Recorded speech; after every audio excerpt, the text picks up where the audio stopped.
ह्यो साखरपुड्याचा पार्ट 2 आहे. या आंबिवलीचं आहे, ते शेलूचं आहे, नाही या पलपाड्याचं आहे ना. ह्यो आमच्या गावातला बंटी. ह्यो बाबाले टॉपचा जाऊन आहे. ह्यो जर तुम्हाला कुठे दिसला तर एक बिस्किट पुडा द्या. हे पोशीरच्या हर्षद माऊली नाही, हे शेलूकरांचे शेकट्यांचे जाव आहे दीपक दादा Bhage. She is an and direct Sujit Babre and is Rishi Babre and is my father Pandurang Durge. Pravin डोंबरेला यांचं नाव सांगा लागेल. अख्ख्या थंडीची आई काशी करून टाकली. पाहू शकता चुलतीचा इथं पुतणीवर किती जीव आहे. याच्या पियांडीचा बक्कल तुटलाय, गलती तरी याला सूद नाही. ही सागर मामाची भाची, सागर मामाची आई, सागर मामाची बायको म्हणजे माझी मामी. हे दोघं मला मारायला घसरलं. जाऊ दे, मी नाही काय बोलत. आमच्या घरी कार्य आहे म्हणून ग बसलाय ना. थांबा, थोड्या दिवसात जिम पण लावतो, त्यांचा काय बघतो. योगेश दुर्गे खूप सुंदर मुलांना शिकवण देतो. पाहू शकता इथे काय शिकवण दिले.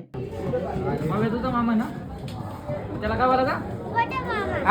कलमचे बाबा ना नेवलचे बाबा मिठी मारतात. मारा मारा, मिठी मारल्याने संबंध वाढतात. ह्यो पोर कोलिवलीचा आहे, काय माहित का असतो. He is my mother brother is a man from Mamdapur. ही सावी ना तिची म्हातारी आई नाही, तिची मम्मी ममता ताई. ह्यो माझ्या मामाच्या गावचा प्रशांदा, ह्यो सागर मामा, ह्यो अमरदा, ह्यो तिकडे पोरी बघतो, ह्यो केवळ शिनारे, ह्यो प्रवीण डोंबरेचा जिगरी शाल्ला नाही होता लवड्याचा. हे दोघं जेवायला बसलात ते वाकच आहे. ह्यो पण वाकच आहे, रेल्वे कर्मचारी. ह्यो संकेत नाही, ह्यो निलेश नाही. ह्यो रम्यादा वाकच. ह्यो माझा त्याचा पोर आहे. ह्यो आपला जुना मित्र आहे लय ना. ह्यो आपले पाहुणे आलेत ना. ह्यो आमचा रोशनदा मालवाडचा. हे बँडवाले आहेत वडवलीचं. She is a Khunal Patil is a owner of Patil vadapav in Kolara Phata. ह्यो आमचा म्हणून आप्पा आहे. सगळी खौर करायला ह्योच असतो. तिकडे जेवायला बसले त्यांना वाटाचा टाकून तो इकडे वाटायला आलाय. ममदापूर वाल्याना का त्याला मामाची पोर भेटेल म्हणून. Dhanaji enterprises look at the face is a very वैतागलेला वाटतोय. साखरपुडा झाला गेला. आयटमचा फोन आला. हॅलो, आता नाही थोडी डब्यात डाळ मुंडी घेऊन या. हे दोघं कलमचे आहे. आमचे गाववाले असून त्या कलमवाल्यांना सपोर्ट करते. मग मी काय बोलत नाही. मग बोललो ग मग माझा तोंड दिसतो. हे काका आहे, त्याने एक एक बिस्किट पुडा द्या. इकडे वांजर पाडायचं येत नाही. रासायनिक कासर पाडा काय ते तिकडच गाव आहे काहीतरी.